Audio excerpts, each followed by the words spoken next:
This is our beautiful presentation on Normans in Britain.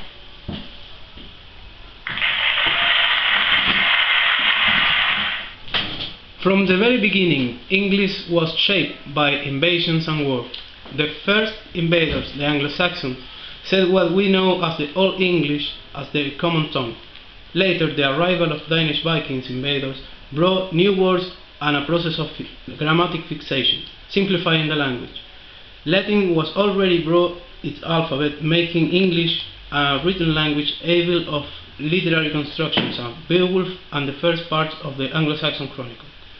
English at this point of time had not just become in a fully developed poetic language used widely in the territory, but also a symbol of identity. By the 11th century, Britain was facing another invasion that will affect not just the English people's identity, but also English language. The main event of this period was the famous Battle of Hastings, which happened on October 14th of 1066. But why did this happen? It happens that the current king, Edward the Confessor, died without a heir, which was really problematic. So the crown was taken by Harold Godwinson, Earl of Wessex, who was against Norman influence in England. But why there was Norman influence in England? Because Edward had spent 25 years of exile in Normandy, so he took advice from people in Normandy. Now, going back to our story, Harold didn't know he was going to become the last Anglo-Saxon king of England. Meanwhile, William, the Duke of Normandy, also known as the Bastard, heard about the new king, and he was infuriated, saying that Edward had promised him the throne in 1051. So he attacked near Hastings in September, attacking Harold's army, which finally collapsed. William seized the crown with the help of his Norman followers, which became the new ruling class.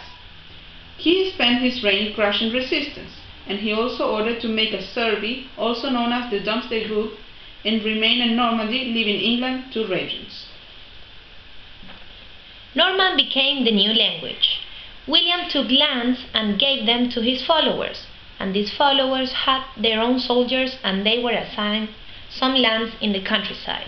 So, there was at least one Norman family in every English village.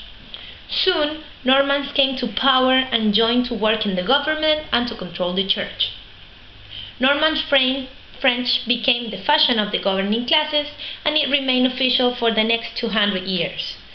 Since many Norman kings had lands in Normandy and they spent plenty of time there, the use of French in England continued during the 12th century. And the English who wanted to sound important spoke French as well. English was not lost. No.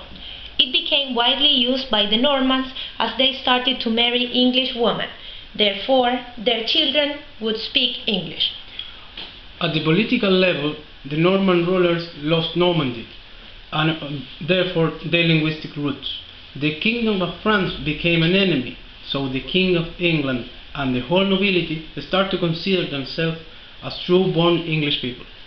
During the 100 Years' War, which happened between 1337 and 1453, this feeling grew, and English became more and more important to the people. But French left its legacy in English until our days. Thank you very much for our presentation.